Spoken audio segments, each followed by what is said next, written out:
Bingo Blitz rules. If your bingo has ads in it, That's not a bingo. if it doesn't have the coolest tournaments, mini games, and the most breathtaking design, Nope, not a bingo. if your bingo moment makes you feel so excited that you just want to burst in joy and scream out loud, bingo! Sorry, so you're playing... Bingo Blitz? Now that's a bingo. Go for a world of excitement with Bingo Blitz, the #1 free bingo game. Download Bingo Blitz and play for free. Now that's a bingo. Imagine what's possible when learning doesn't get in the way of life. At Capella University, our game-changing FlexPath learning format lets you set your own deadlines so you can learn at a time and pace that works for you. It's an education you can tailor to your schedule. That means you don't have to put your life on hold to pursue your professional goals. Instead, enjoy learning your way and earn your degree without missing a beat. A different future is closer than you think with Capella University. Learn more at capella.edu.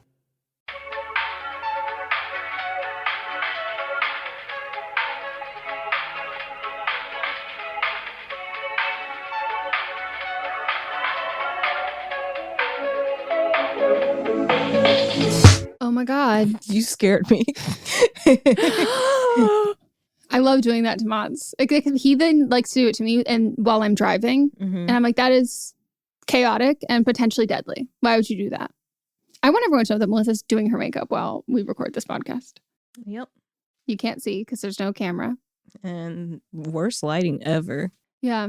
Alexa, turn on the lamp. If you keep that in the podcast, everybody's lights are turning on. Great. Love it. Keep it in. Welcome to I'm not quite sure how to help you with that. Dude, why is she always talking back? I don't know. She's every time you've talked to her recently that I've heard you, like she's always responding. Always responding. And like she did it. She turned the lights on. So what I is don't she? know. Oh, you know what probably was? Because you said everybody that's listening, and then yeah, that's what Yep, it yep, was. yep, yep, yep. You triggered it, and then So sorry. she was confused. Yeah. Welcome to But Am I Wrong? Podcast starring two people who have never been wrong. So it is a monumental occasion, though. We are recording this in person together. Yeah, we haven't recorded since December together, even though we've seen each other plenty. Yeah. I like truly, when I have zero concept of time. I saw a friend like 2 weeks, I don't know, whatever. But the last time I saw you in person, my friend who was over before you. Yeah, she and was I like, saw her as well. Yeah, she was like, oh my God, we haven't seen each other since Christmas, like before Christmas. And I was like, yes, we have. And she was like, no, like legitimately, I haven't like seen, and I just could not wrap my head around it. That's like one of like the plus sides of ADHD is I don't really miss people. And I don't mean that in a negative way. It's just because I just didn't know the time had passed. Yeah, I don't really miss people either. I feel like if I'm talking to you, we're still communicating. Yeah. This is new things that I got from you, and I don't know what anything is. I think I was supposed to use this first. Yeah, Melissa just put on brow gel first and is now going in with a brow pencil. I mean, I don't know. I'm not Nikki Tutorials. I can't tell you what the PEMDAS order of operations is. I'm doing a new routine. Yeah. So, you gotta try it. I don't know. I don't even think this is the right color. It looks gray. We'll see. So this is a podcast starring two people who have never been wrong. My name is Meghan, and I'm joined by beauty guru in the making, Melissa. What is up? What is up?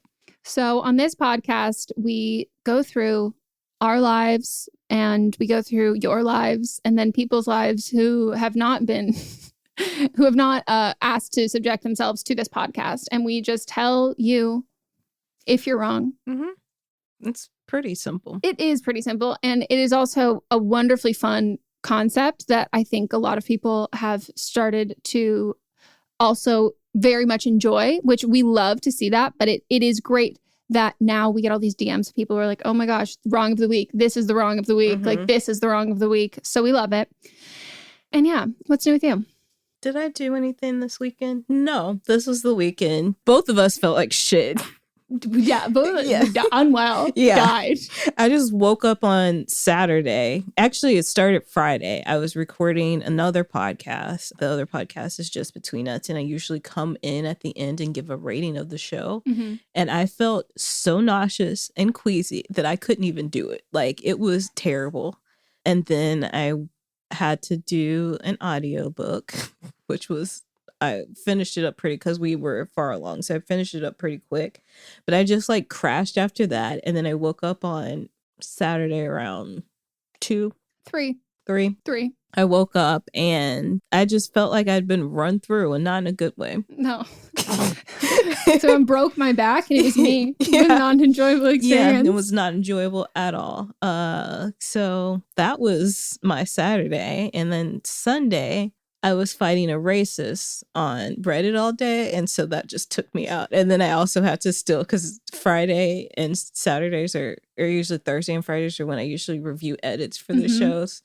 So I had to review edits. So it was just like, I felt like just exhausted. Yeah. And then I woke up at 7 on Monday in the morning because I just had this feeling that Meghan was going to need to come over to record. So I was like, I need to clean.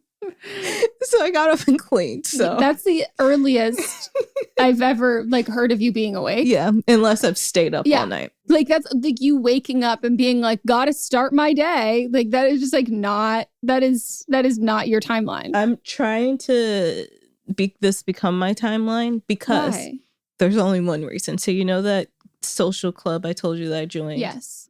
So they have free breakfast. Well, it's included in my membership, but they have free breakfast every day. But it's literally a mile away from here.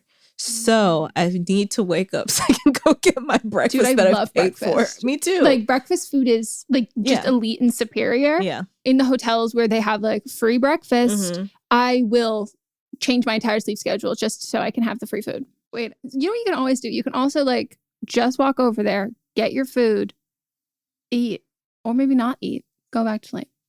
Yeah. You know, bring a little Tupperware. Yeah. Pack a little to-go box. Pack it up and leave. Yeah, just like it's a mile, so it won't be walking. No. Especially that early in the morning. Walking, I know. no. You said right around the corner. Yeah. Okay.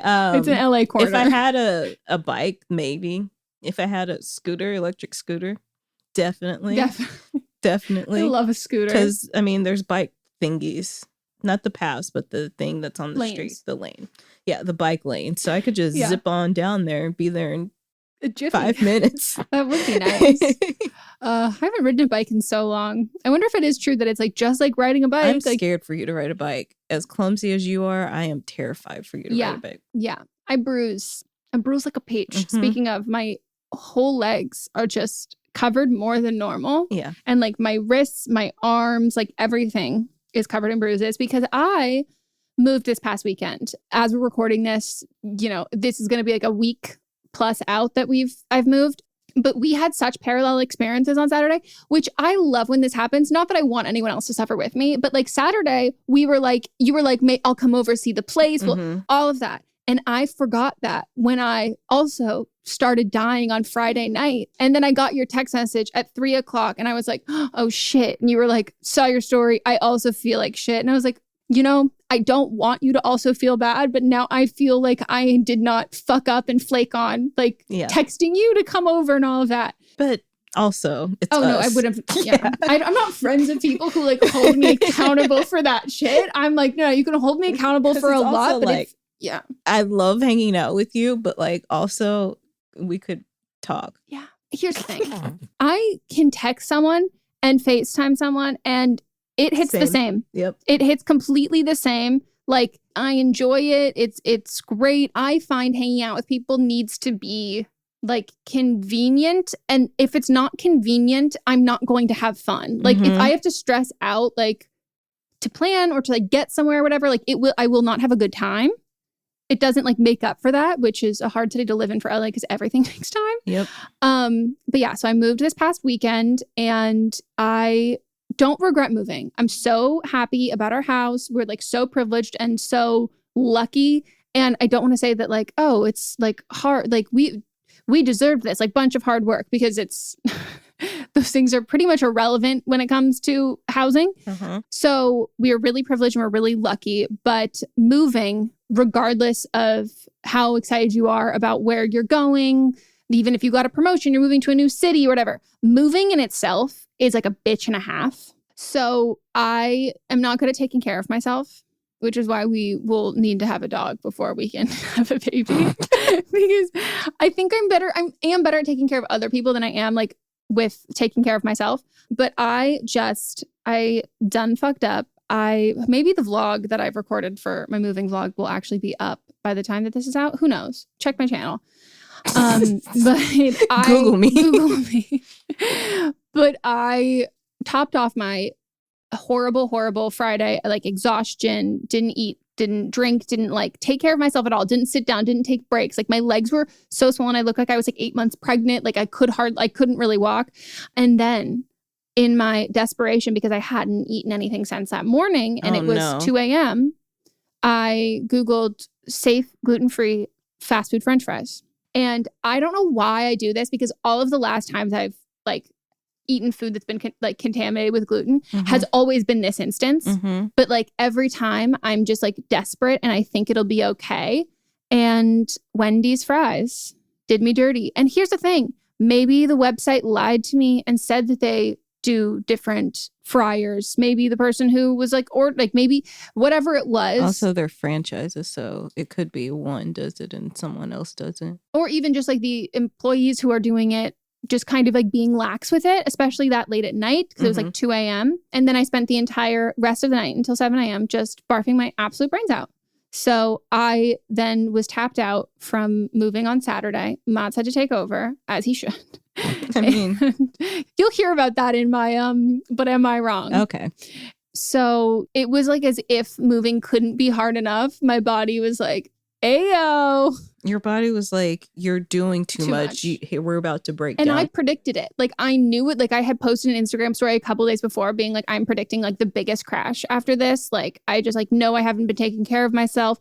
And then it was just like, as a singular day, it would have wiped me on my ass. But it was after like 2 weeks leading up to it of like similar behavior and like similarly just like not taking care of myself. And like, if my biggest advice to anybody who is moving, and this is not necessarily specific for people who have ADHD or people who have like chronic illness, because when you are like push comes to shove and like you are in a time crunch and all of that stuff, like we all tend to kind of really push ourselves. Set a fucking timer for when to take breaks and eat, and have like the food pre-made there, because that's the thing that like if I just kept powering through every single day and then it would be like 11:30 p.m. and there's no food at our house because we didn't grocery shop. And then there is like nothing for me to like order. And so then I'm eating chips for dinner and like chips and jerky. And like, it's just not sustainable. And so like my biggest advice for anyone moving, plan ahead, have like pull a Melisa, get one of those personal chefs to like give you a Tupperware full of these meals and to have those, and then set timers on your phone for like when you need to take a break to do that. And then if you've got like movers coming or other people, just scheduling that around these things, as opposed to like trying to fit eating into the existing schedule, fit other things around that, because it's just like it ruins you. And so thankfully we are moved. Are we unpacked now? But our old apartment is empty. You've only been there for 2 days. Like, yeah. And I only could really like walk, but I couldn't stand for long periods of time Sunday, but I could walk on Sunday. Also, like, I've been here since September and I still am not fully unpacked. I don't even notice, so that makes me feel better. Yeah. Right now, I still like walking around boxes and things. We still have a couple things that we are going to sell.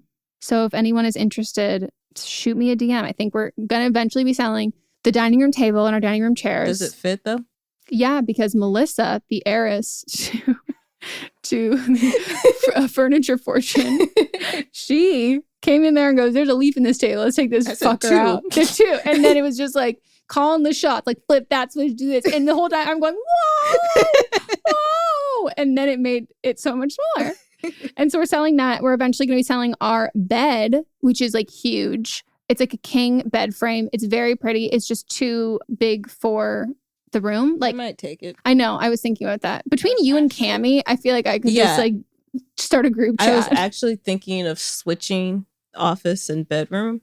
Making this my bedroom instead, and then I could put a king in here. Yeah.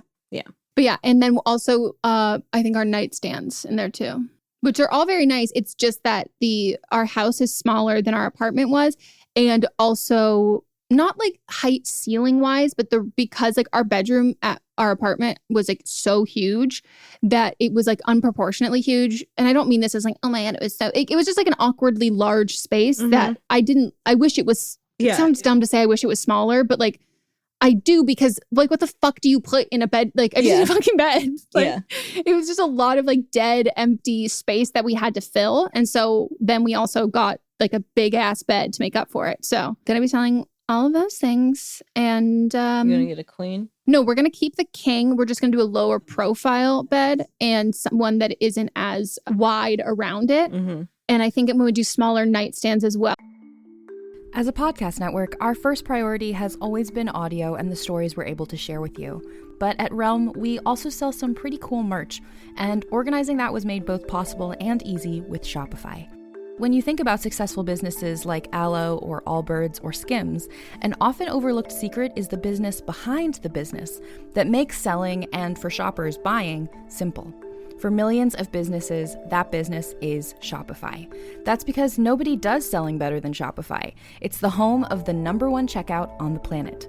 And the not-so-secret secret that's definitely worth talking about is that Shop Pay boosts conversions up to 50%.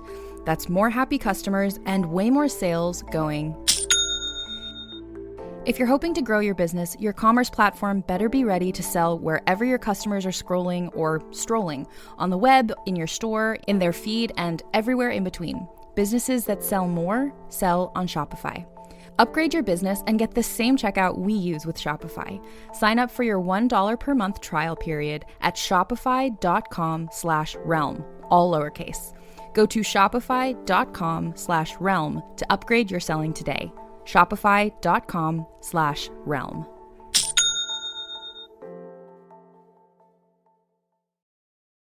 Oh, that will help. But yeah, because, you know, also we just not nearly as much closet space we used to have. It's an adjustment, but it's like, I'm obsessed with it and I can't wait for you to see it. I can't believe you still haven't seen it. Nobody's seen it.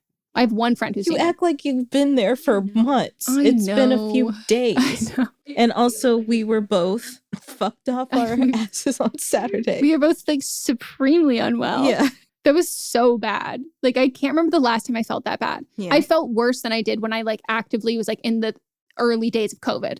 Oh, damn. Mott's kept making fun of how I was walking. Like, once I felt better, he like wasn't doing it when I was actually feeling bad. But I did look like a middle schooler playing a grandma in a play. Like, I was like hunched over and like my legs were shaking. But he was like, I was concerned about you because like I just like couldn't form a sentence and like I was like not saying real words. Oh, I don't know. It was so bad because it's like, you know, if you're super dehydrated, you're super, super overly hungry. And then, you know, you were standing for hours and hours and hours because I had to help handyman and like be the flashlight. And so I just had to stand there and hold the flashlight. Like, oh my God. They didn't have like a little clamp they could just, or put the little light on their hat. Seems like a them problem. Yeah, but then it became my problem. I know. Yeah. But anyways, still very excited, still very happy. We made it through. Look at us. Hey. Look at us. Your hair looks so cute. Thanks. Everybody, you need to go back and watch this week's episode of Don't Blame Me, the video version, so you can see how cute Melissa's hair looks. Hee hee.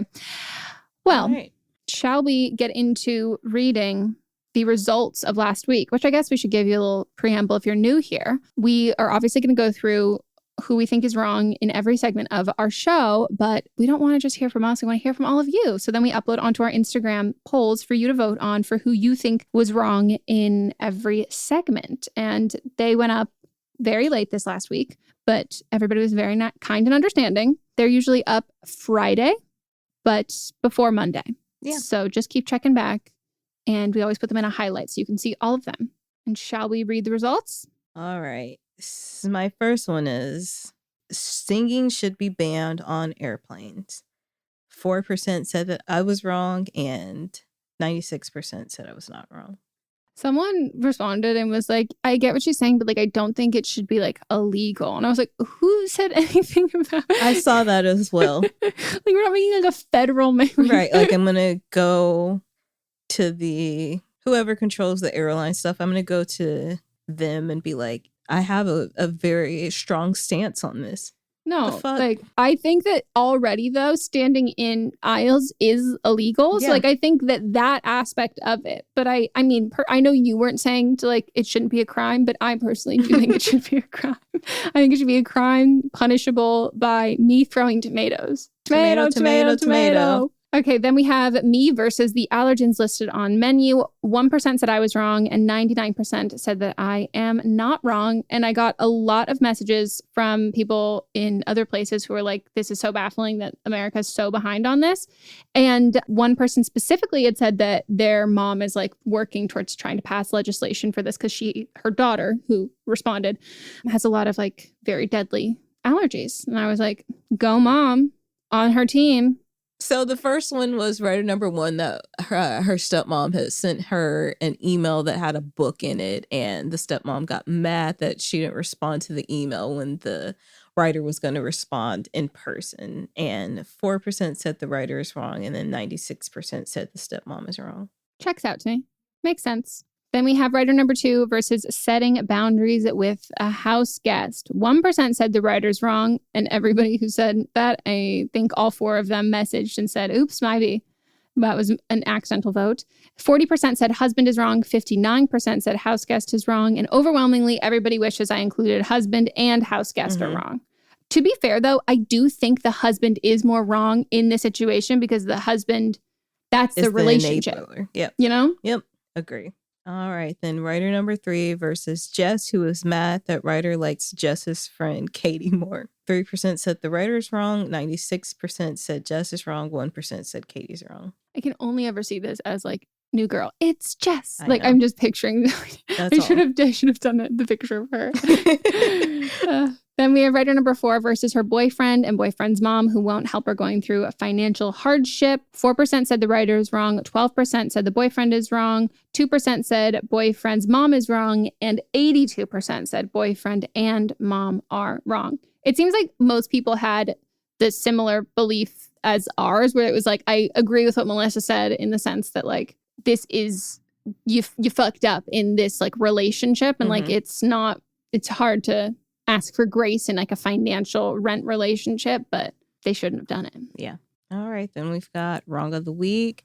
Judge Catherine Kimball Mizell, flying without mask. 98% said Judge No Brains is wrong. And then 2% said Judge No Brain is not wrong. And then finally, we have my wrong of the week. I nominated Revolve Fest. 99% said Revolve Fest is wrong. 1% said Revolve Fest is not wrong. And those people also messaged and said, oopsie daisy. And then, of course, I had to include an iconic picture of the Hutch. Like, can you just believe? People are going to die. Which is sad, but like inevitable? I truly, truly, truly can't. I also truly have so many questions. And I'm not going to call these people out specifically by name. But there are some of you who vote every week for like the bigoted opinions. And I just like, do you have like a degrading kink? Like, why are you here? Do you know what I mean? They're about to get real mad now. Oh, baby. Maybe it's just because like their only form of entertainment is like Tucker Carlson and the LeBrons. And so they're like desperate that they just have to accept content into their lives from people who personally I hate you. Do you know what I mean? So I just think it's just they must get off on it. They must. Should we get into our next segment? Our first segment is But Am I Wrong? Where we're each going to share our things in our life or our hot takes, and the other one's going to tell us if we're wrong or not, and then you're going to go and vote. So this is particularly for people that actually listen and are taking things in. This isn't for people that already have opposing opinions because like you're not going to get through to those people. Yeah. So if you've been like, you mean of listeners? Or of our listeners, yeah. If we haven't gotten through to you yet, like, I don't know what. Unless this is your very first episode that you're listening to. Also, I want to preface it as well that if you live in a different country, please don't write in talking about how your government is better and why, because that's not helpful at all. And it's also not always super correct. There's like, that happened a lot in the Black Lives Matter movement here. A lot of people like in the UK are like, oh, we don't have this here. And like, we don't have racial issues here. And it's a lot of white people saying that, and everyone be like, oh, no. Yep. Also, for the people that say that we get too political, tough titties. What the fuck do you think this show is? But a lot of people get mad and they're like, Democrats control the House. Democrats control the Senate. There's a Democrat president. Democrat-ish president. Well, also, what is a Democrat? Right. And they're like, why can't we get things passed? And they're not thinking about the fact that we have the filibuster, which the filibuster in itself is at its highest rate. It should be something that's helpful, but it's not. Because if you don't understand what the filibuster is that it was set up so that we won't have anything like if something comes up for vote and the majority just automatically vote for something that could be wrong if there was more discussion. So that's the reason why it was set up. And so for anything really to get past stuff, if they open up a filibuster in the Senate, you have to have a 60-40 vote as opposed to the majority.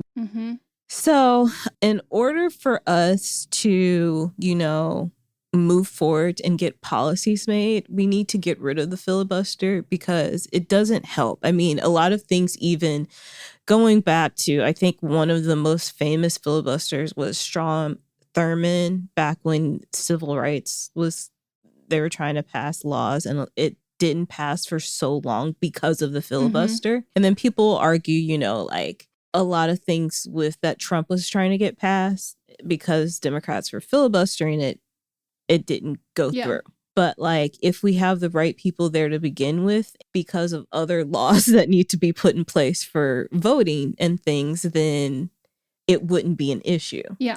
So people are saying, we'll get to this later, but there was a leak of a potential draft of something to get Roe v. Wade overturned. And they're like, well, the Democrats control everything. So why don't they just they need to codify Roe v. Wade, but they can't do it because of the filibuster. So codifying it means that it couldn't be overturned, essentially. But they can't do it because the filibuster. And people think it's like so simple, like Dems control everything, just codify it. But they can't because of the fucking filibuster. So get rid of the damn filibuster. I wholeheartly agree. I also think that, like, I was talking about this with Mats on, like, the car ride, that I was like, and also it's one of those things that, like, Democrat is such versus Republican, which is the term of current modern day Republicans is, I would say, is like a smaller spectrum. Like, you have like really, really, really alt-right, like extremists, and then you have like fiscal Republicans. But I would never consider like a quote unquote fiscal Republican to be like socially liberal, because unless you're voting for liberals, like you're not being socially liberal.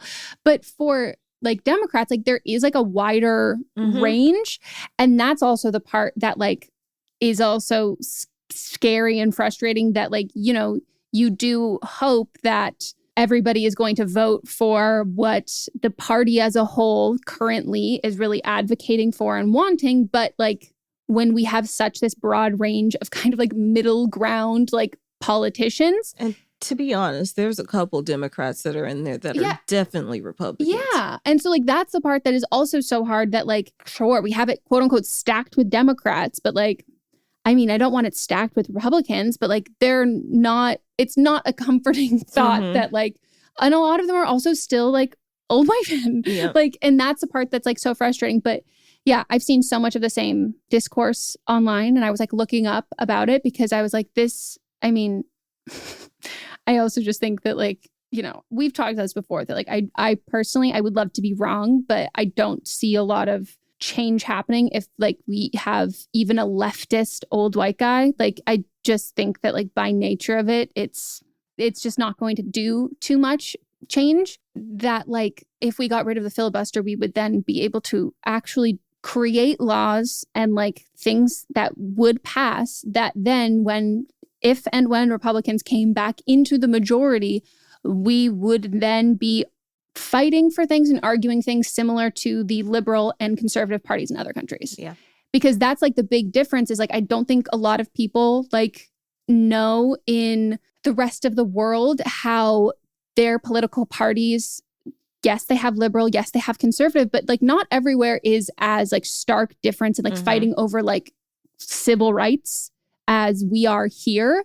And that's the one that I'm like, if we could just fucking get rid of this shit. And if anybody is like not super familiar, like if you just like look up some like really famous like filibuster, it's like from a fucking movie. I mean, there's a great scene in Scandal where Mellie is filibustering. And it's a good scene, but like also, I think she was also arguing something about rape. I think she was. Yeah. Yeah. But you were talking about how filibustering, how it's like a movie. It's such like a caricature of like the United States, and like it's like a perfect example of it, because like you're exactly right. In theory, on paper, and that's how they get us with all of this shit, and how people don't vote against things, and like what they vote for is because in theory, on paper, and if you do like hypotheticals, you're like, well, if the roles were reversed and blah blah blah, but like that's not how this like works. You have to like look at it pragmatically, and I think that's part of the reason why shit's not happening is because it's all connected, but it's not directly correlate. I mean, it correlates, but it's not the same thing. But like if we get voting taken care of at a state level where it's fair voting and not people stealing elections, then this wouldn't be an issue. Technically, the last few elections that Democrats lost, they were stolen. It is the minority. They're the loud minority, which makes everybody think, not everybody, but like makes a lot of people think that is what everybody wants, and they're speaking for the people and all of that. And it's not true. And it's just like we have these people who are holding these positions of power, and once they can no longer grandfather these fucking people and gerrymander. Then like then you will see like they don't speak for the vast majority of the country. It's depressing. So you are not wrong. And anybody who disagrees, who is American, you are on the wrong podcast. You are lost. Might I suggest to you Turning Point USA? Ugh. Okay. So my what am I wrong is something I know I'm not wrong about at all. And it's not, this is not a political take, but maybe I want to make this. I want to attack this on a criminal level. I want to talk about weaponized incompetence. And this is like a term that the concept of it has been around forever, but I think that we've kind of coined this term. From what I've done research, the term has been more heavily used in just casual social circles within the last couple of years. And weaponized incompetence is I think it could definitely apply in multitude of like genders and different kinds of relationships, but I'm going to specifically be talking about it in cis heterosexual relationships. And that's like the origin of it is where that comes from. And like, I'm sure that gets adopted into like different kinds of relationships, but it is heavily rooted in the patriarchy, which is also, whatever. And it is basically when men, and typically in relationships, me as a woman in a relationship with a man, I'll just give my perfect example. Mott's and I are moving. We moved. You know this. We already talked about it. And this is where weaponized incompetence thrives, is moving.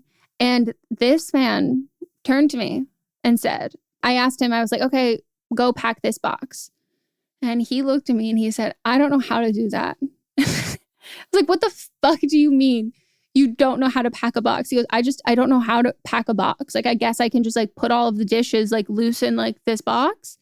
I was like, no, you're not dumb. You know that would break. You're a college educated man. Like, and it's just one of those things that it's like you act as if you don't know how to do something, so you don't have to do it, or you do said task badly. So then the other person is like, no, don't do that. I'll just take care of it. So it's like when somebody is like incapable of doing that. And it also like seeps into like other little things where it was like, oh my God, I swear to God, I wanted to kill this man. I was like, I hate you. We can never move again.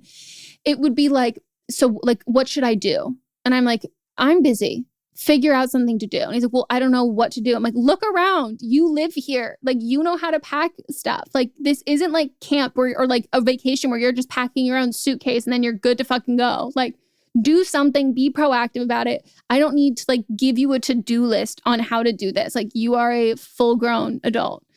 His mom and I talked about it afterwards and I was like, and she's like, I know.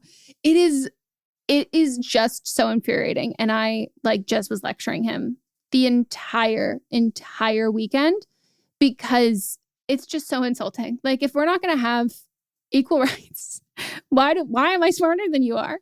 Okay, so before this move, he's had to move at least 3 times, right? From Colorado to Atlanta. That's one.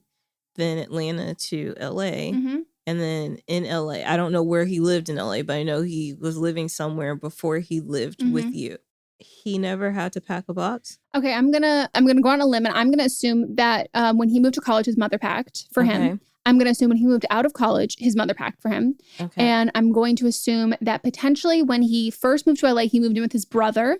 I would guess that he moved like he was in like the 1930s with like a stick and then like a bandana that he put like a sandwich in.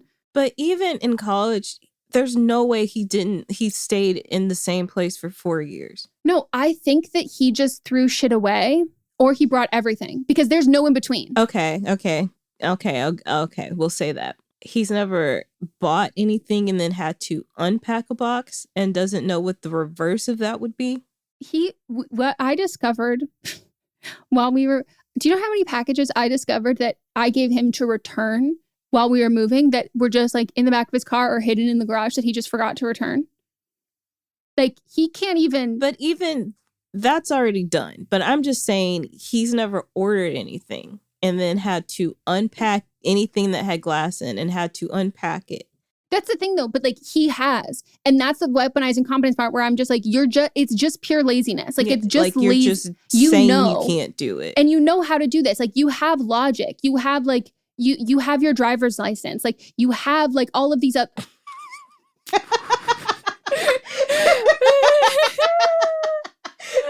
We will not be elaborating further. But you function every day. Like you're still here kicking. Like you get to work, you get home from work, you pay your bills. Like you're a functioning member of society, and like you're smart. Like you're a very intelligent person. He is a very intelligent person. Very smart. But I'm just like, so you're not fooling anybody when you tell me you don't know how to make glasses not break, and you think that like, well, what if I just smash them together? And I'm like, what do you think's gonna happen? Let's go back to physics. Like, what the fuck? And I was just getting so frustrated that then became like, I have to repack absolutely everything. And he doesn't know how to pack. He just throws things all together.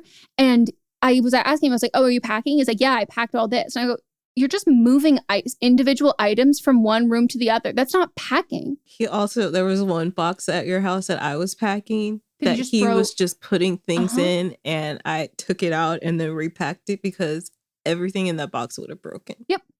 He packed garbage. He packed a singular potato chip, like a stale potato chip, and he put it in this basket that is from the office that had like a stapler in it, garbage, used floss, and like a pin, like one of those like little pin, like on like a leather jacket that you would put, or like a denim jacket. And I was like, where is this gonna go in the house? Like, what the fuck are you doing? And like, when you're packing all these he's packed the amount of little like just tote bags that he packed. I'm like, what's in here? He goes, I don't know. And I'm like, but you packed it. You did this. And it was just driving me crazy because then he would come home and he would be working and he was working late. And I finally was like, I think you're avoiding coming home. I think you're coming home late and you're avoiding me because like you don't want to pack. Like, I don't believe you're this busy at work. Like, what the fuck are you doing all day? Like, no, come home at a normal time. And I had to do like literally all of the packing. And I just kept lecturing him on it over and over and over again. Because I was like, how this gets learned is that boys saw their dads do this to their moms, and their dads saw that their dads do this to their, like, it's just this like over and over and over again cycle that just keeps happening. And I was like, I'm not going to have a fucking child with you if you're like, this is like so infuriating. And like, that's the card. When I said that, he was like, I'll do better. I'm like, okay, for sure. But it just drove me crazy. But I did get a wonderful, I didn't even have to do like, I told you so kind of thing. Cause he would come home every night and be like, we are basically done. And I would be like, my eyes are bloodshot. I'm like, we? What do you mean we? You haven't done anything. And I was like, and we have so much left to do. Like no. And so then when I crashed on Friday, couldn't help Saturday, he was left with all of this shit and all of the stuff that like he had, so like he was supposed to take care of and organize. Like, so like the cleaner canceled, like the junk pickup canceled. And like, I immediately sent him like the Yelp reviews of the junk pickup where it could have predicted the exact experience. And I was like, you didn't look up the reviews? And so like, he was like, called me, he goes, I am eating all of my own words right now. Like, you are so right. I was very wrong. And now that we're unpacking, I'm unpacking the boxes that I packed, you packed, and Melisa packed. And now he is unpacking the stuff that he packed, which essentially is just now he's Trash. purging. It's literally trash.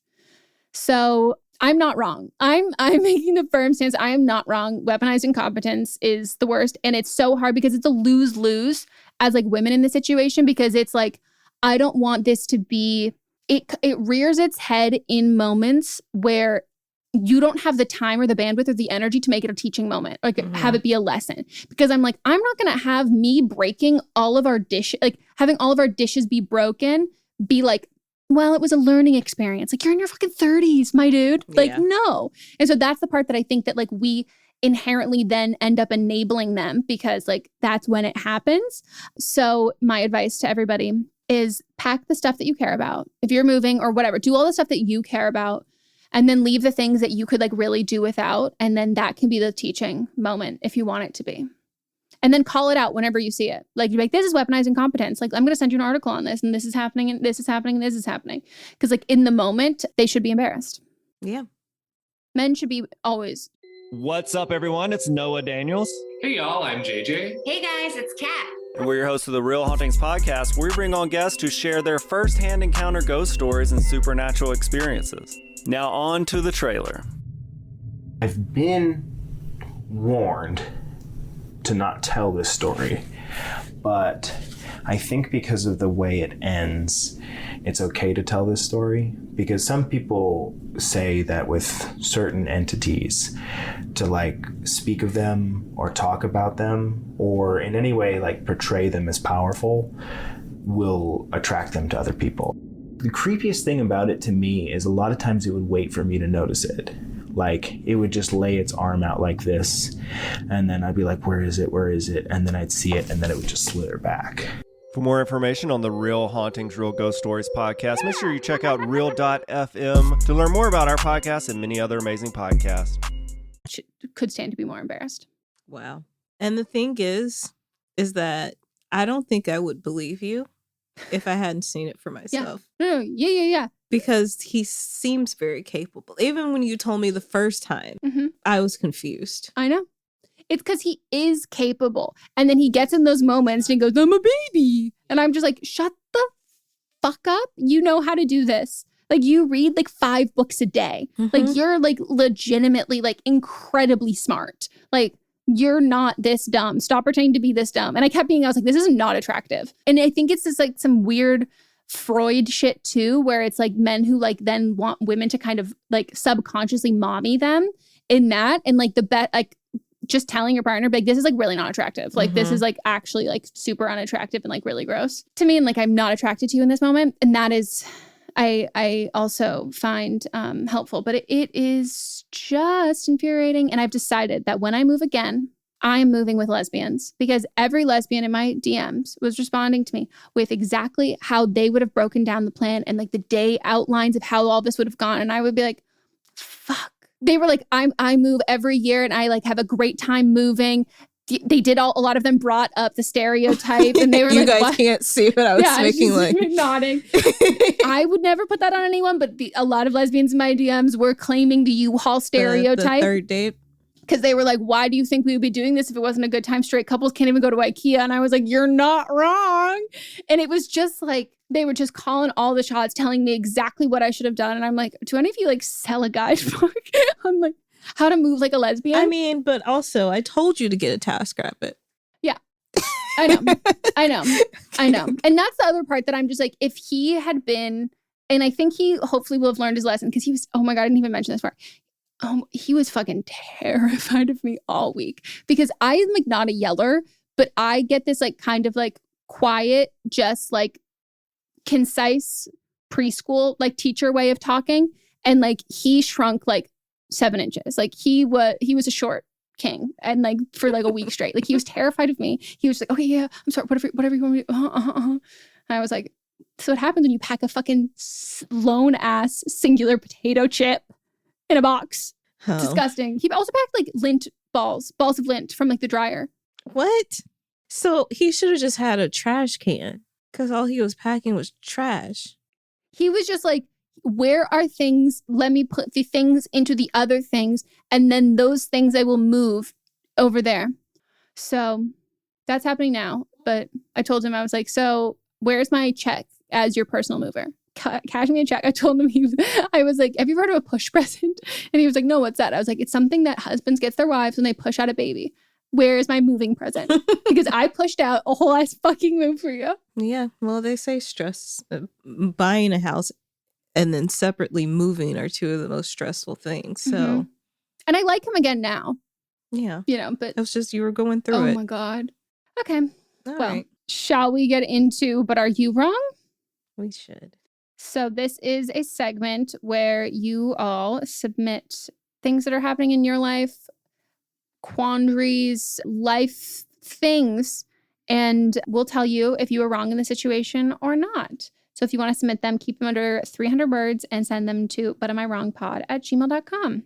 We do ask that you do fake names, like full pseudonyms, not like initials or anything like that.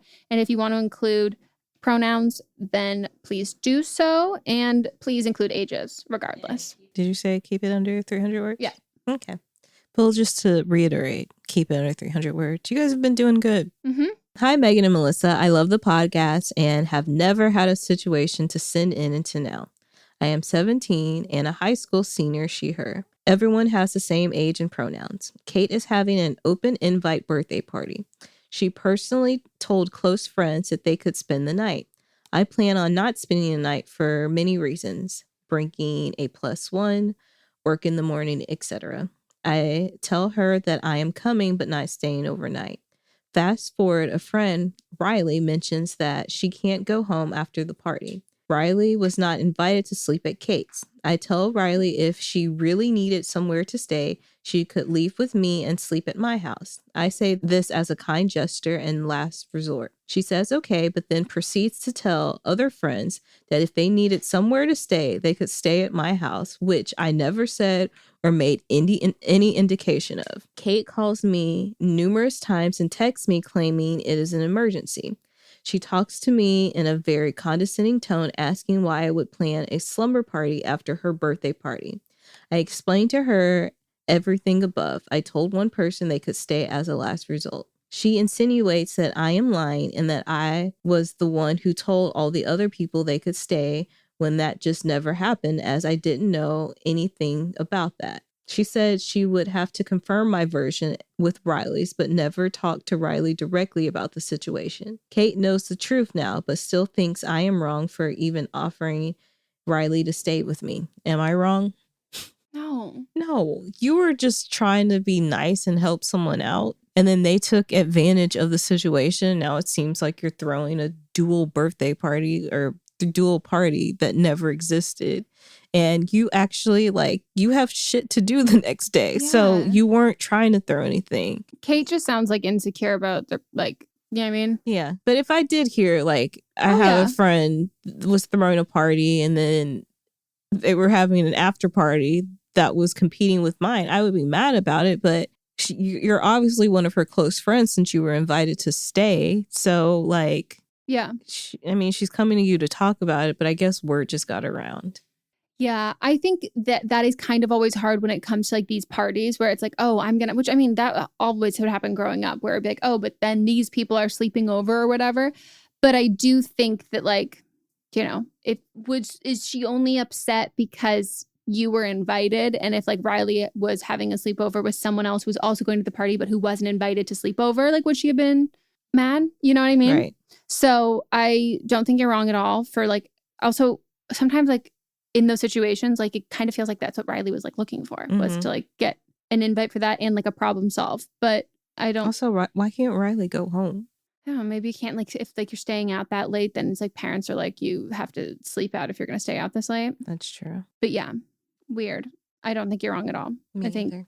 Kate is wrong, and she just sounds kind of insecure about her birthday party. Yeah, but maybe when Kate finally does talk to Riley, though, because it says that Kate never. So it wasn't even Riley that told her it was spending the night. It just got back around. Yeah. Did you call out Riley for being why'd you tell all these people? That's who I would be pissed at. Yeah, because it would be like, whoa, hold up. Like, I didn't say that. And also, like, you're all like 17. So I'm assuming you all like live with like guardians. Mm-hmm. And so like you would have to like get other people's permission and, you know, all of that. That doesn't seem like something that she should be apologizing for. Yeah. Okay. Hi, Meghan and Melissa. All names have been changed for privacy. Also, content warning, sexual coercion. A year ago, my roommate's boyfriend, Brad, invited his friend Colby up for the weekend. Brad thought Colby and I would get along well and tried to hook us up. It worked. He was cool, and I was looking to have a good time. We all went out together, and Colby and I started getting closer. Later, we went to my room to have sex. About 5 minutes into the interaction, Colby stopped and said, "Sorry, I can't do this." I asked why, and he proceeded to tell me that he had a pregnant girlfriend at home. We ended our interaction there. I went to sleep in my room, and he slept on our couch. The next morning, he was gone, and I never saw or heard from him again. Yesterday, I received a Facebook message from Colby's girlfriend, Jewel, asking me if I remembered the night that I pressured Colby into having sex with me, even though I knew he had a girlfriend and a baby. At first, I wanted to ignore it, but I was angry that anyone would accuse me of pressuring anyone into having sex with me, especially since I asked for consent before we started having sex. I decided to tell Jewel my side of the story and watched her realize everything Colby told her a year ago was a lie. It's a he said, she said, and there's no real proof of that night, but I feel like I probably ruined a relationship with kids involved. I was fueled by my anger at Colby for lying so that he didn't seem like the bad guy, but I watched Jewel's world crash. Was I wrong for telling her my side? I don't think you were wrong. I don't think so either. Here's the other hot take. I think that there was a part of her who kind of knew, which is why she like reached out and said that to you, because like that accusation is kind of a cut and dry thing. Not for everybody. Like it's very up to like however you want to like respond or react to that.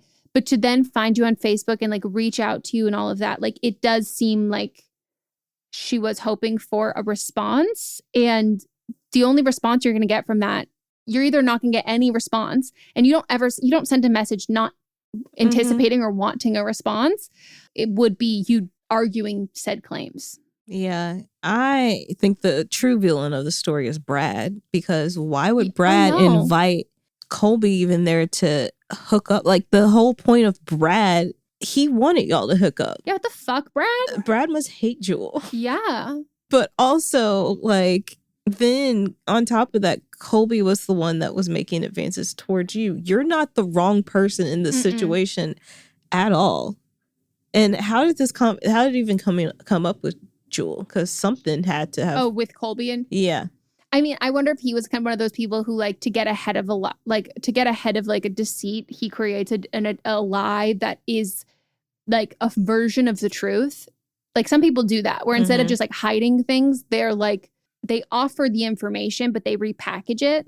And so therefore they're not withholding information. They're just altering it. But I don't think you're wrong, because I also think that like it's clear that he didn't like own up to like what actually happened and like didn't fess up to that, because then I'm a big believer. I mean, I'm here for honesty, because I think that like every person, if you're honest with someone, then you give them the agency to like make the decisions. But if you're not honest, then they don't know what choices that they're making, and like they're not consenting to, because you can stay with someone, you can do whatever you want to do, but unless you have all that information, you're not able to like make an educated decision of what you want to do. Clearly, there was not like some like remorse or regret or like learning from his side. He just lied. And so I think that that's something that is not a isolated incident, and something if it was my baby daddy, I would probably want to know about him.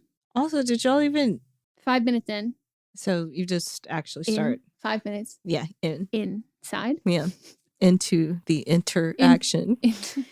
So I didn't know if y'all had just like foreplay. Yeah. So I didn't know, because I was like, then he just lied about y'all having sex. Oh my God. You didn't have sex. That checks out though. It's very men.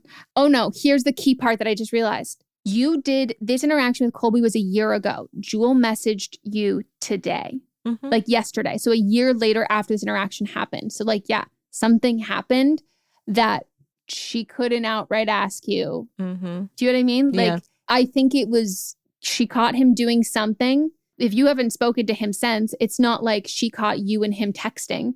So like she caught him doing something with another girl. Yep. And then he's used this as kind of the scapegoat to like get out of that. So she was looking. I don't think you're wrong at all. And go talk to Brad. What a bitch. Go talk to Brad. And also like, you know, I think that like you don't have to do this, but if you like are recognizing like, wow, I feel like I really came at this from anger and like I really like upturned this person's like whole life. Like if she seems like a nice person, like you can like reach out to her. Like she deserved the truth. That's what I mean. And like, but also like if you're feeling like the sense of like kind of like guilt and responsibility and feeling like you acted on like rash anger and like have changed all of this, like, you know, people are always looking for like more friends. And like, I'm not saying that like she wants to be friends with you or you necessarily like, want to be friends with her, but like in these situations where there like are casualties, like I don't think it's ever a bad call to like reach out and to be like, hey, I'm like really so sorry about how this like went about. Feel free to like totally say no. And I wouldn't be offended by this at all. But like, you know, if you are ever like, I obviously don't speak to him anymore. And like, hopefully you have a falling out with Brad and all of that. But it's like, if you ever like need like a friend, like I'm around if you want to grab coffee or like something. Like, I think that's always a nice gesture in that. Not wrong. And why would people name someone Colby? Colby. I don't think Colby's their actual name. Do you hear how weird I can't Colby. You're saying it like just casually. Colby. I can't Colby. You're kind of like holding the L down a little too long. I just can't like I can't say it. No, Colby Calais. Colby Calais. All right. Okay. Let's take a break. Woo.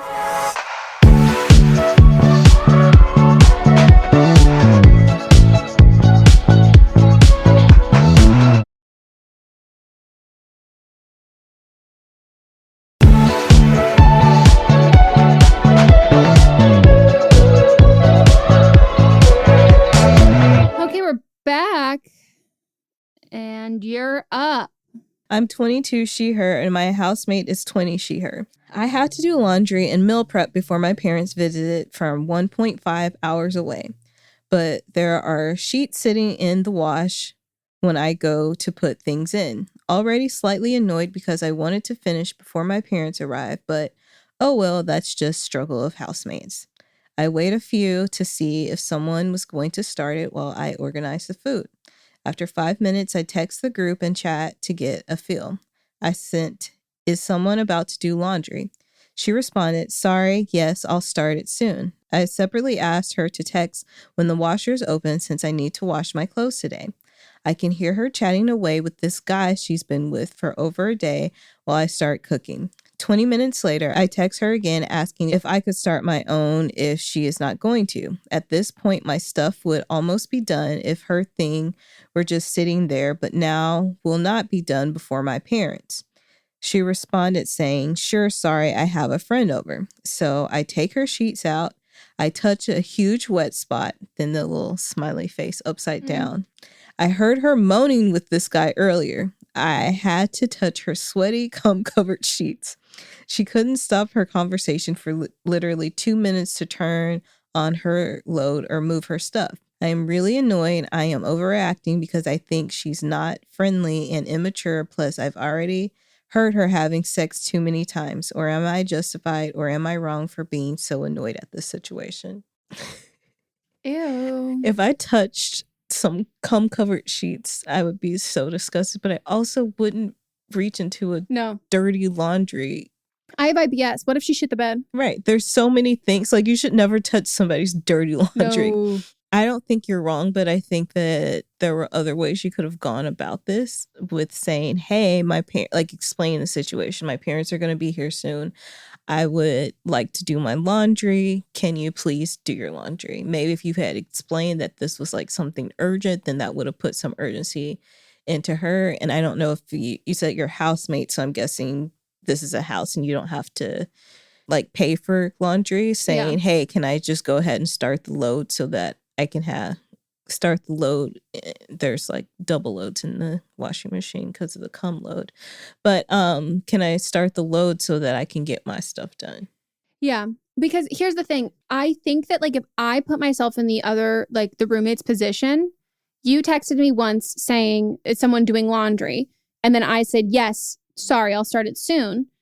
And then you sent me a separate text message and you say, just let me know when the wash is done. I want to do some laundry today. Mm-hmm. That's not like a time frame. Right. And then 20 minutes later, you're just like, can I just move your stuff and I'll start mine? I would be like, okay. Like it just you're doing a lot of like stewing in your own head that like is not being communicated in a way that like soon is not like a specific time. That if she said like, I'll start it in 5 minutes and it's 20 minutes. Right. Because like, the second time you texted her, it had only been 5 minutes. And in that second time, you should have said, I have stuff to do today. Can you please put a little pep in your step? Well, and also like you saying that like you saw the laundry and then you waited 5 minutes to see if anyone will do it. Like that's them failing a test that they don't know that they're taking. Yep. And so like that is something that like you're just getting yourself worked up like more and more and more upset that like it is kind of like they are being set up to fail. Like, and I don't think that like I would also be annoyed by this if I was in your position. But I think like if I put myself in her position, I don't think that she's necessarily doing anything wrong. I think the thing that she did wrong is when you were like, can I just move your sheets? I would have been like, no, I'll do it because there's semen on the, do you know what I mean? Like, I think that's where she's probably annoyed at you at that point, and that's why she said it. Yeah, that's really gross. And I like, that's where I would like very much like draw the line. But I do think like you need to kind of like, especially with like roommates and in general, like if you need things from people, you have to communicate that like explicitly. Otherwise, like they will disappoint you and like they aren't going to mind read. And even though you might be like, well, I would just get up immediately and start doing laundry. When you don't have any like time markers in your text messages, other people just don't operate like that way. And like, I'm someone like that. Like I don't operate in like a immediately getting it done. Like I'm like an add it to the to-do list, like getting around to it sort of thing. So I think that like it is a fraught relationship though. But I think I don't think you're wrong to be annoyed by the situation, but I also think that like you are wrong in the sense that I think a lot of your annoyance you also kind of added to. Laundry, roommates. I think half the things that we have on this list have to do with roommates and or laundry. Like they're like two like very fraught situations. Like they're hard. Okay. Next up, hello, me, 24, AFAB, assigned female at birth with they, them pronouns, and my best friend male, he, him, mostly hang out one-on-one. My friend has a girlfriend who I've only met twice because she lives far away, so when they hang out, he always goes to visit her. Though the times that we've met, we get along with each other well. My friend and I were traveling to meet a mutual friend who lives out of the way, so we had to drive to a specific train station to travel there. To save us both driving separately, and because the train leaves early in the morning, my friend suggested I stay at his house. He still lives with his parents, and I would stay in the guest room the night before that he'd drive us to the station. He wanted to check with his girlfriend that she'd be okay with me staying the night, which I completely understand. She said it was fine and saw no problem with it. But last minute, he changed his mind and thought it would be weird, even though his girlfriend was still 100% okay with it. For more context, I am asexual and romantically attracted to women way more than men. Also, his girlfriend has close male friends. She told him that she was fine with me staying over as long as he kept the same energy for her. Am I wrong for feeling he has turned me staying in the guest room of his parents' house into a slightly sexual situation?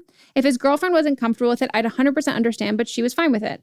I now find the situation strange, especially since he suggested it and this wouldn't have been an issue with his assigned male at birth friends. Love you ladies so much. Thank you. I think this is very weird. I think it's not you. I think it's jealousy on his part. Oh, that he doesn't want the same energy. He doesn't want that energy. Ooh, actually, that's a very, very good point. And I think you're spot on.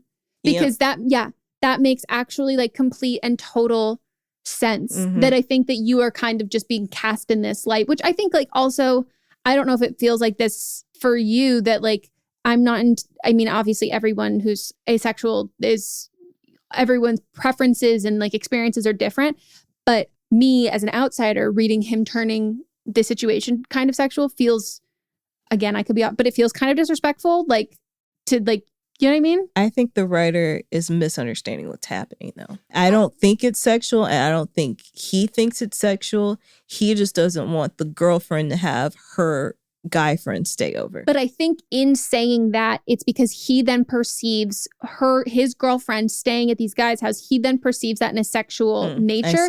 And then when he applies that back to this situation, he's treating it as like a trade-off that like inherently this then kind of becomes like a sexual situation. Yep, that does make sense. I now also think that maybe you, writer, are picking up on what you said, that it's like, it feels like he's turning it into a sexual situation because he doesn't want his girlfriend to do it. But yeah, I don't think you're wrong at all. I think this is like I would be so annoyed. I just feel like now I have to like jump through all these hoops and like you're making this so much harder for what? Like for your your ego, like like it sounds like maybe you have some jealousy issues with like your girlfriend and her friends, and like now that you are being used as like a prop in that, and it's just like not only like, I don't know. Again, I don't know if you find it kind of invalidating, but also just like an obstacle that you've now created, that now I have to fucking like drive myself separately, like get early in the morning, like all this shit, just like for what? Girlfriend sounds cool. Maybe that's who you should be friends with. Yeah, she sounds really cool. She sounds cool. She's like, yeah, for sure. Like totally fine with that. Yeah, maybe we just do a do-si-do with the friends. You just swap. Quick little swap.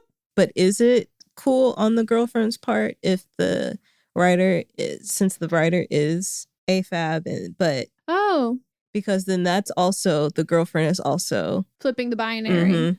Yeah.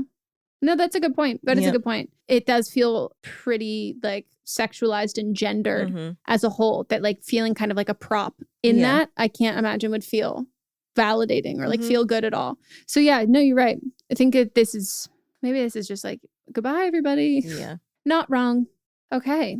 Now it is time to nominate the Rachel of the week. The absolute woat. The what? Woat. Worst of all time. Oh, I've never heard that. I said it the last episode. I think. Don't remember. It's like the opposite of the goat. Or maybe I heard you. Yeah, and you were just like, okay fucking weirdo. But yeah, it's the woat, which I think is funnier than the goat. That really is funny. Isn't it? I just love how it sounds. Woat. So we have unanimously come together to have a mega Rachel of the week. The biggest Rachel of the week in the world. We're going to be talking about the alleged or the leaked about overturning Roe v. Wade. We both just felt like anything else the other person would talk. Everything just feels kind of like pales in comparison. I mean, there's other Rachel. With something like 5 million podcasts, finding a really good one can take a ton of time. So let me recommend one. It's called Something You Should Know. I'm the host, Mike Carruthers, and in each episode, we discuss topics that can be really helpful, like how to read people better, the psychology of crowds, or fun things like the story of Legos, or why you probably wouldn't be here if it weren't for horses. Something You Should Know is the name of it, wherever you get your podcasts.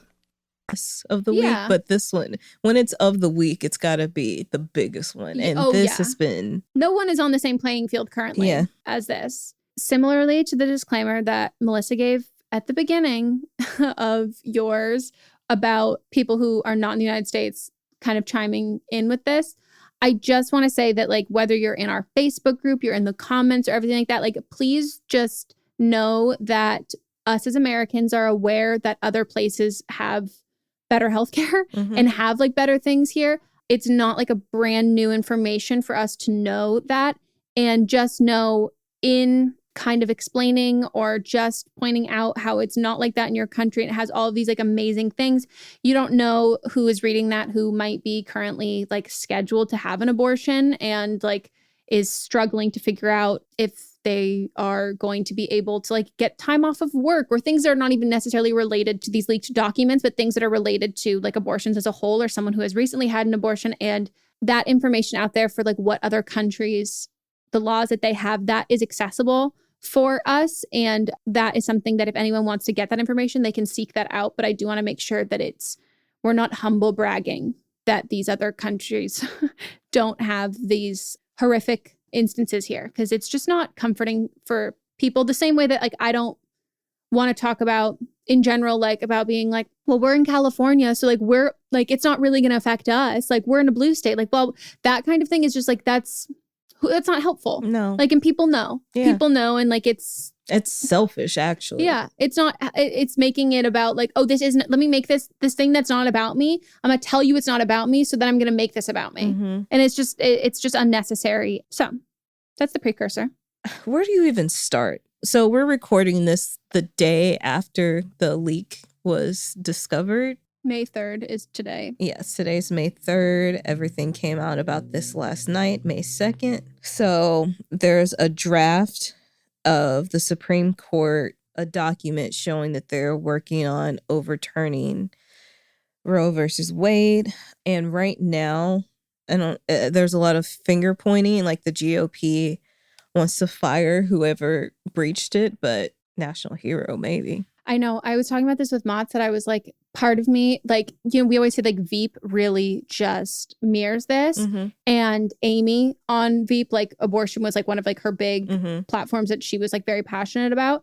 And I was like, I can just like imagine the responsibility, like the moral responsibility you must feel as somebody who has access to these documents. And like, sure, some people are saying that it was leaked because it was like intentionally leaked because they're afraid that there's going to be like civil unrest and people are going to protest and it's going to get violent. And it was essentially done in a way that like, not to stop it from happening, but to kind of like prepare conservative leaders that like this is going to like unrest might happen. And then imagine if it's just like some other person, like that moral responsibility for this, like, I can't imagine, I don't know, politics in general, like at the White House, it just like seems so toxic and super isolating. As a con, it's a game. People don't treat it like it's real life. Like what they do doesn't affect people on a human level. They just treat it like it's fucking chess and like, I'm going to move this here and fuck you if you lose. It's not about you. It's about me as a congressman, about my plays, about my records, because it's my game to win. It's like, yeah, it's like a sport. And it's just like, we don't know if someone leaked this as a participant of said sport or if someone leaked it as like from the civilian perspective. And so like, it's just, I have questions, but like, you know, it's more curiosity based that I wonder if it's like an Amy in that kind of sense. I was like, I could just picture somebody like sitting on a toilet with like their legs up, releasing all of this shit. But yeah, I hate that I've become that person that I wonder if there was like ulterior motives of the and leak. Also maybe there's even something even worse that's happening right now. And this is to turn our eyes so we don't see what the other thing is.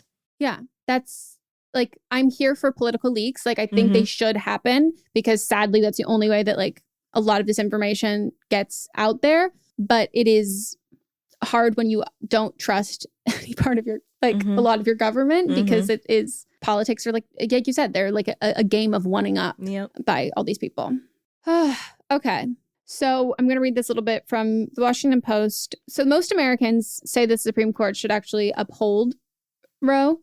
And while the Supreme Court is poised to overturn the right to abortion, the survey finds that 54% of Americans think that the 1973 Roe decision should be upheld, while only 28% believe it should be overturned, a 2-to-1 margin. And it's one of those things that I think, like, even if you're not educated on this specific issue, or if this issue you think doesn't apply to you, it is a precedent for removing civil rights.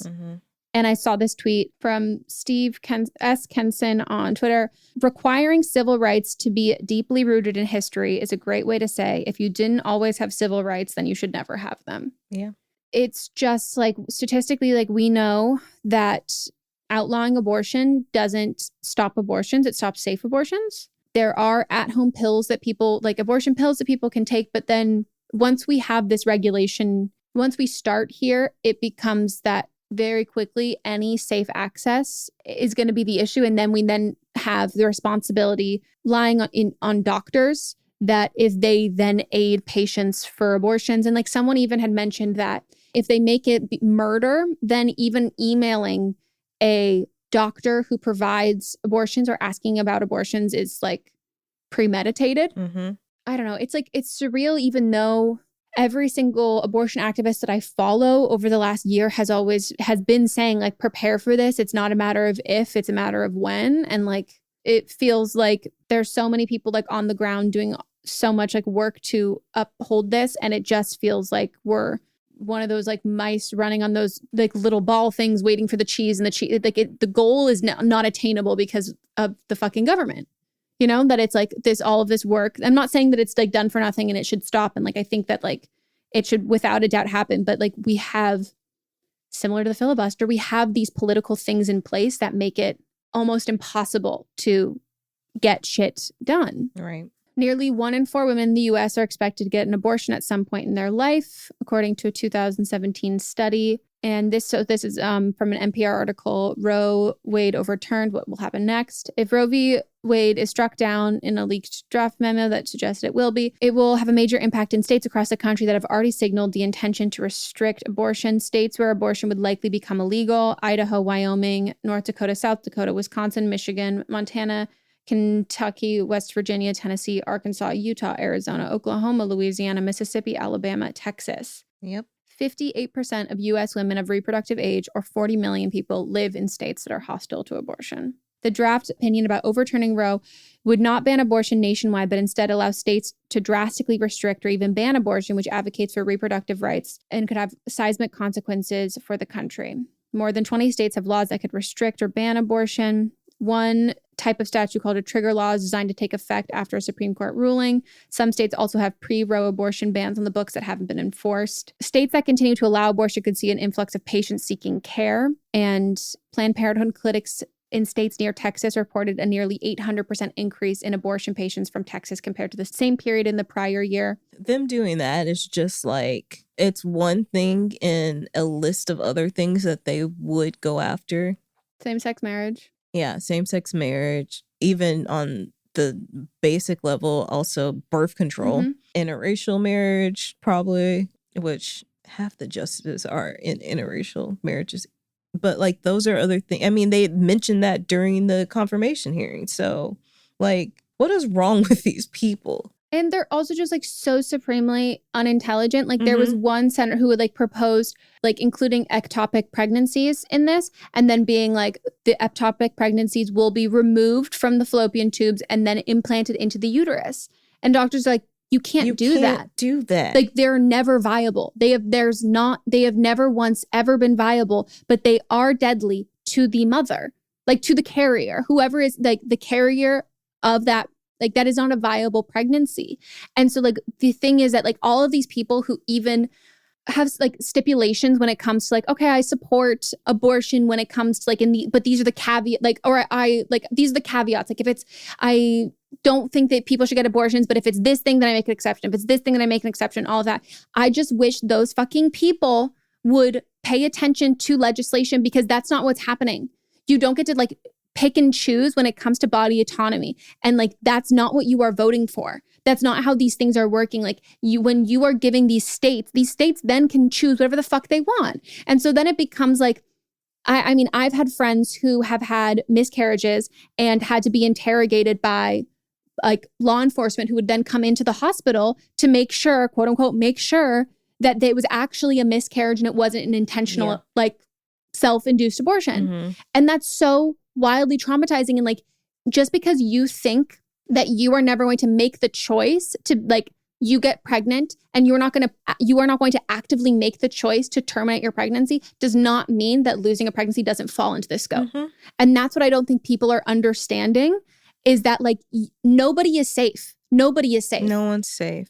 Even some like very religious people who are not super into birth control in general will be on birth control right after they have a baby. Like what if you hemorrhage at your first pregnancy, you've never been on birth control ever, but like you cannot get pregnant again for like X amount of time until you've like fully healed. Your doctor will insist you go on birth control, and you do. And then now let's say that's restricted. My sister has epilepsy, and after her last pregnancy, they were like, you can't have any more children. And so like she, like literally, if she has another child, she may die.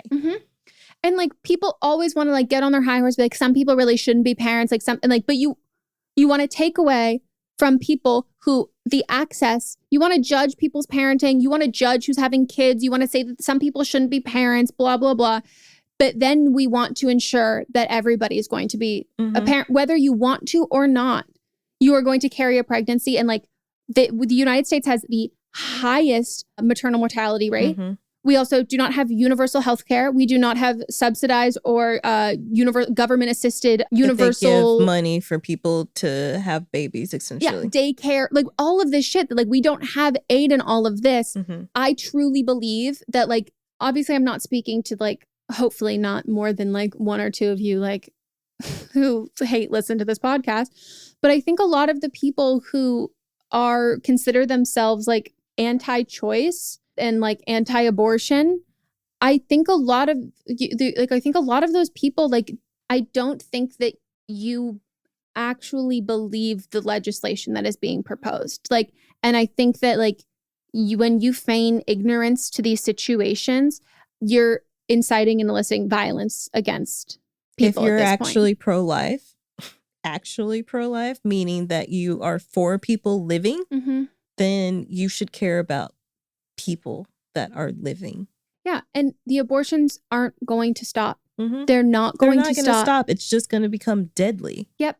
And I saw that California foresaw this happening and other states foresaw this happening. In January, they introduced 8 bills that would help make the state a sanctuary for abortions. Yeah.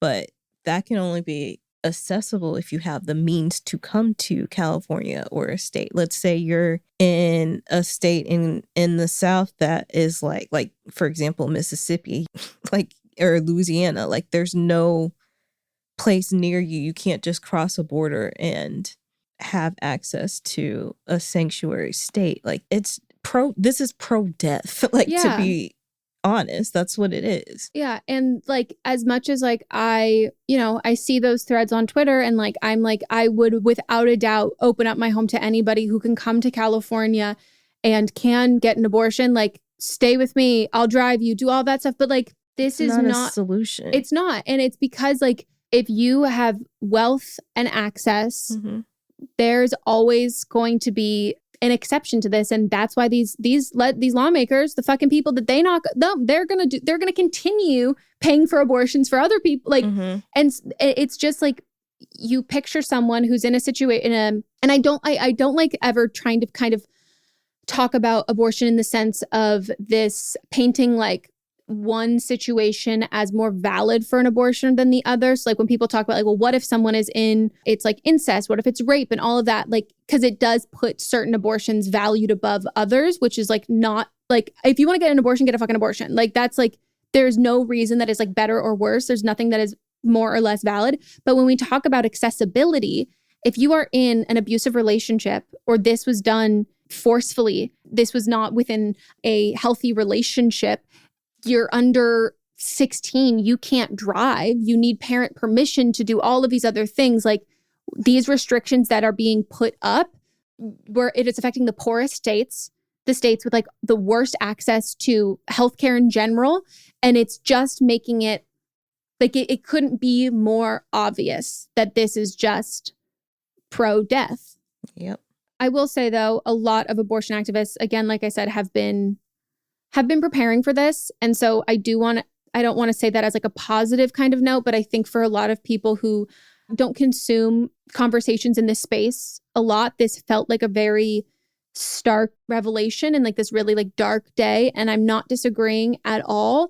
But if it's any vote of confidence to know that abortion activists like across the United States have been preparing for this. Yeah, they have. And have so many things in place and have been really, really vocal on social media leading up to this, but especially in the last couple days with resources of like how you can help out. And again, I don't think anything will be changing on this front between the time that we are recording this to when it's uploaded, because they take a while to do things, but like, and Planned Parenthood's been tweeting this, but like abortions are still legal right now. It's just ironic. I'm reading now about the states that have codified the right to an abortion.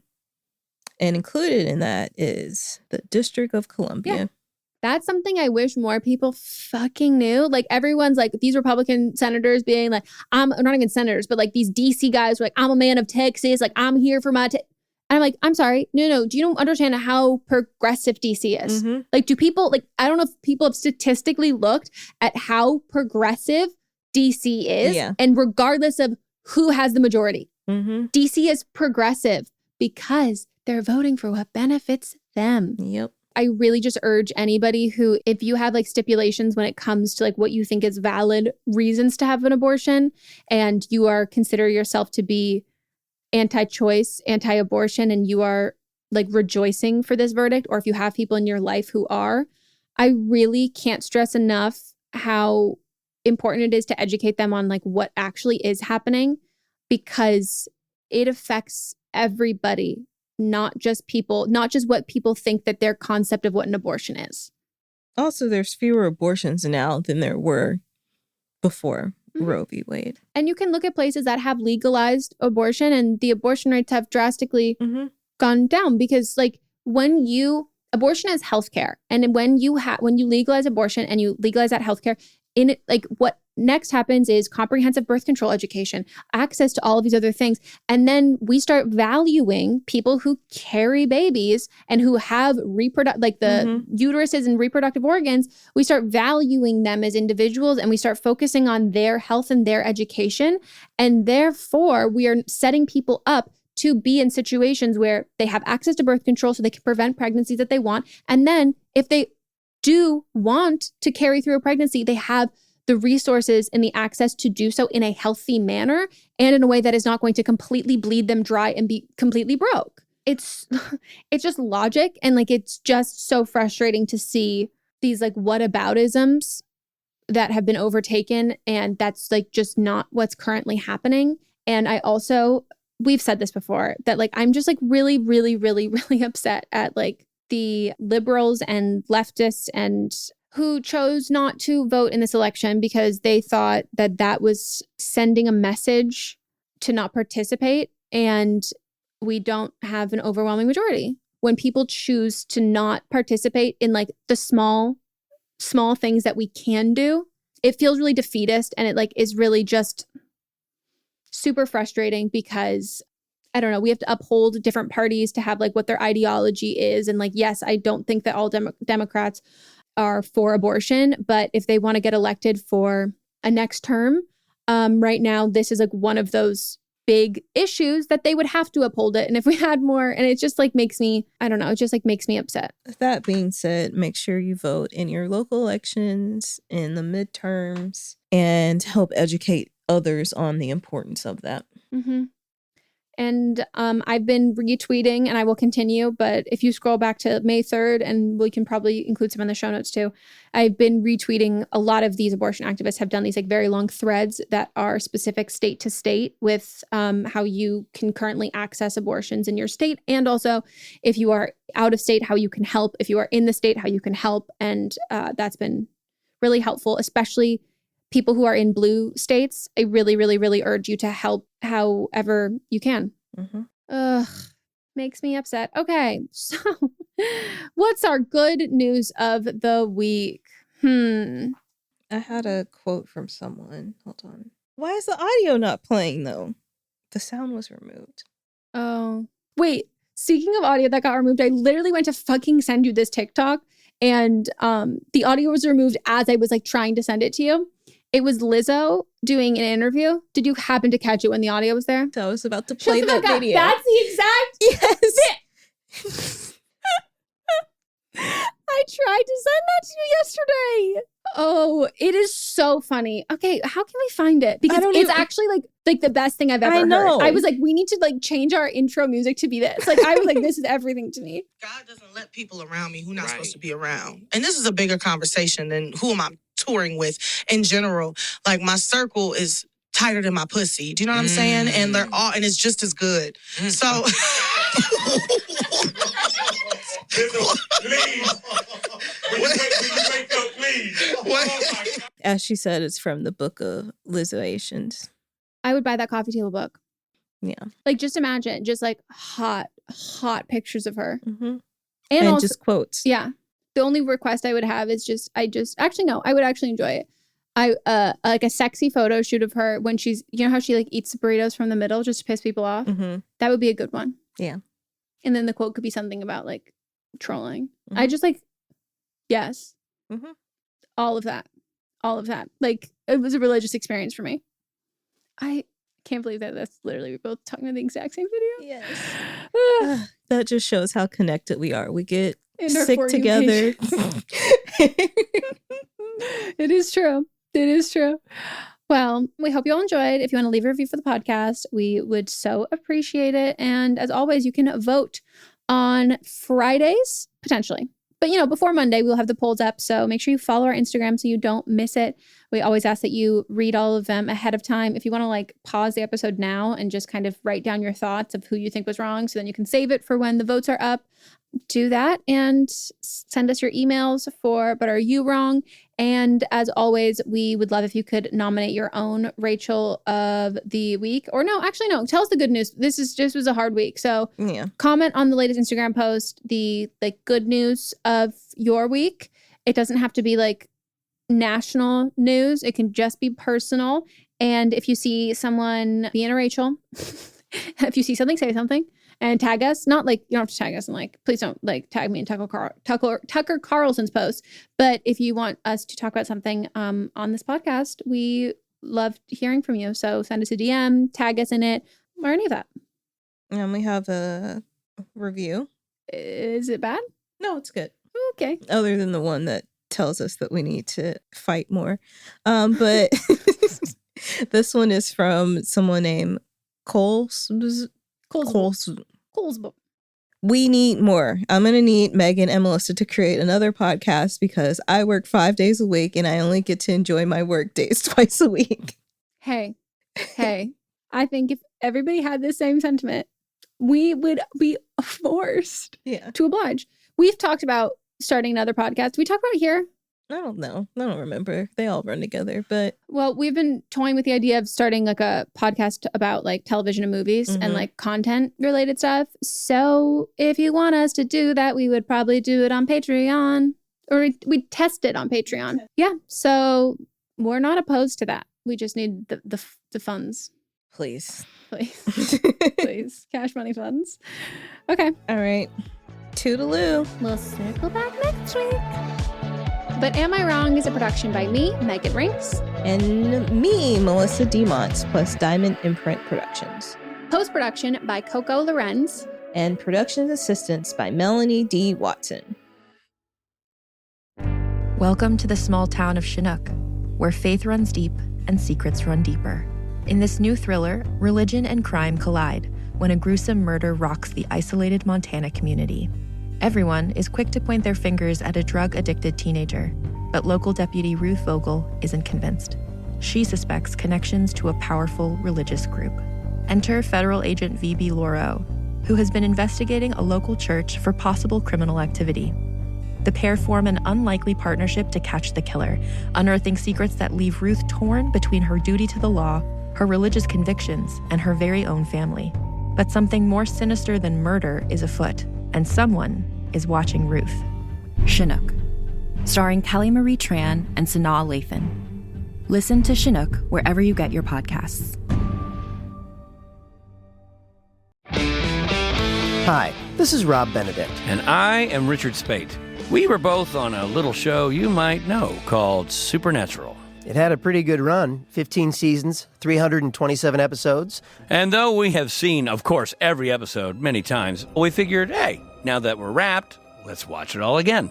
And we can't do that alone, so we're inviting the cast and crew that made the show along for the ride. We've got writers, producers, composers, directors, and we'll of course have some actors on as well, including some certain guys that played some certain pretty iconic brothers. It was kind of a little bit of a left field choice in the best way possible. The note from Kripke was, he's great, we love him, but we're looking for a really intelligent Duchovny type. With 15 seasons to explore, it's going to be the road trip of several lifetimes. So please join us and subscribe to Supernatural then and now.